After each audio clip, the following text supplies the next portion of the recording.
Bonjour à toi, j'espère que tu vas bien. Si tu as suivi mes dernières capsules, tu sais que je parle d'un sujet chaud dans cette série-là, c'est-à-dire la fameuse première fois. Tout le monde a vécu des premières fois, en tout cas, de la manière dont moi je l'ai vécu, c'est beaucoup un mélange de différentes émotions assez paradoxales, qui est d'un côté une espèce de thrill puis d'excitation de découvrir quelque chose de nouveau, d'inconnu, mais qu'en même temps, cet inconnu-là, ça vient aussi avec son lot de questionnements et d'insécurité. Une des premières fois, probablement les plus anxiogènes qui existent, c'est une première fois en acupuncture. Parce qu'on a une vision très stéréotypée de ce que c'est, souvent caricatural, issu de films d'horreur. Alors, c'est clair que si on vient avec ce bagage-là à un premier traitement, ça va prendre toute notre petite chance, en fait, pour prendre rendez-vous, se pointer, puis pas être dans un état de stress important avant cette première séance-là. Mon but, c'est de répondre en fait à des questions qui ont été soulevées de manière assez fréquente par des patients-patientes que j'ai vus dans mon bureau pour vous donner une idée de ce qui se passe dans les coulisses en fait du premier traitement en acupuncture, puis avoir un compte-rendu assez sensible et véridique de à quoi s'attendre pour essayer de faire diminuer cette pression-là et de t'aider à faire le pas pour le grand saut. Si t'es curieux, curieuse de justement tenter l'expérience, mais que t'as encore certaines craintes, certaines réticences, je t'invite à visionner cette série de capsules-là dans laquelle je démystifie des trucs, astuces, des conseils pour se préparer mentalement et également physiquement à un premier traitement en acupuncture. Comme tu as dû le constater, je m'appelle Audrey et je suis acupuncteur dans la vie. Même si c'est ma job depuis plusieurs années, on s'entend que c'est rentré quand même tardivement dans ma vie, l'acupuncture et les médecines alternatives. J'avais de la difficulté en fait à trouver des informations concrètes, sensibles, réalistes de qu'est-ce qui se passait justement dans un traitement d'acupuncture, comment ça marchait l'acupuncture.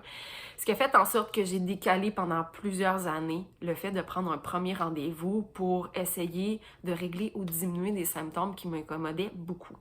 J'ai eu la chance d'avoir une excellente première expérience que j'ai racontée dans la première capsule de cette série-là, que tu peux revisionner si tu ne l'as pas déjà vue ou la revoir pour te remettre dans le bain. Aujourd'hui, dans cette capsule-ci, je vais aborder plus spécifiquement où et comment trouver des sources pertinentes d'informations pour te faire une tête sur qu'est-ce que l'acupuncture et à quoi t'attendre dans un premier traitement. À tout de suite!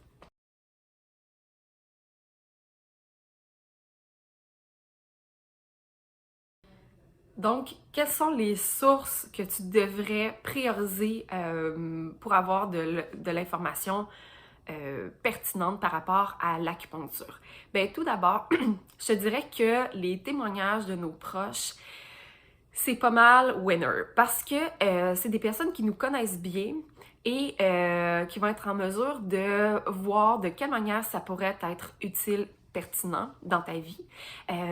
Puis je t'invite aussi à aller chercher l'expérience globale que les gens ont eue, autant les bons coups que peut-être les zones de glissement, pour vraiment avoir une vision juste et réaliste de comment ça peut se passer un traitement en acupuncture, puis d'aller chercher différents points de vue aussi, parce que dépendamment des gens, malheureusement, ça fait pas pour tout le monde comme modalité thérapeutique. Il y a des gens qui vont avoir une très forte réaction aux aiguilles, par exemple, ou qui vont être moins réactifs à la manière dont l'acupuncture marche dans le corps, donc avoir des résultats moins significatifs ou moins importants.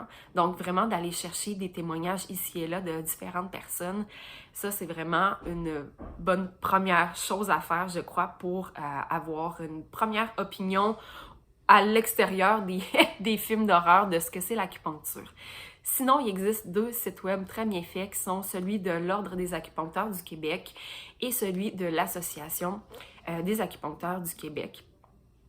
C'est de l'information validée, pertinente, mise à jour et ça donne une réalité concrète de ce qui se passe au Québec. Parce que c'est sûr que les normes, les réglementations par rapport à la pratique de l'acupuncture puis de la médecine traditionnelle chinoise varient d'un pays à l'autre. Donc, la réalité au Canada et en Chine, c'est vraiment deux choses complètement différentes. Et sinon, dernière petite chose, s'il te plaît, ne google pas des vidéos sur YouTube ou malheureusement, qu'est-ce qui va encore sortir, c'est souvent des pratiques qui sont très spectaculaires, qui existent notamment dans d'autres pays, mais qui ne sont pas nécessairement faites au Québec. Fait que ça va probablement renforcer l'image caricaturale et terrorisante de l'acupuncture plutôt que te donner l'heure juste de ce qui se passe réellement dans les cliniques au Québec. En résumé, quels sont mes conseils par rapport à où et comment chercher l'information pertinente sur l'acupuncture? Commence par poser des questions aux personnes de ton entourage qui ont déjà eu des expériences, que ce soit des bonnes ou des moins bonnes, pour être en mesure d'avoir vraiment un portrait, de brosser un portrait assez large des différentes expériences que les gens ont pu avoir. Tu vas trouver de l'information super pertinente et vulgarisée sur le site de l'Ordre et de l'Association des acupuncteurs du Québec. Et sinon, si tu décides d'aller vers les internets, s'il te plaît, sois en mesure de faire la part des choses entre ce qui se fait réellement au Québec, ce qui sont des vidéos qui sont pas nécessairement faites par des acupuncteurs, mais qui sont plus sensationnalistes. Puis à partir de ça, tu devrais déjà avoir une petite idée, répondre à certains de tes questionnements.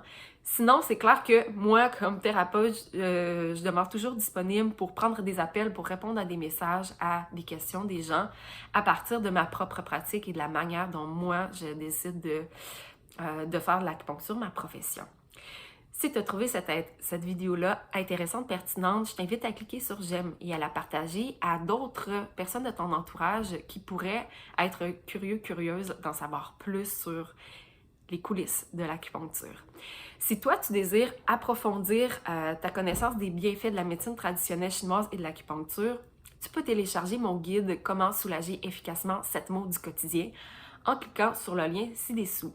Fais vite, c'est gratuit. On se voit dans une prochaine vidéo. Ciao!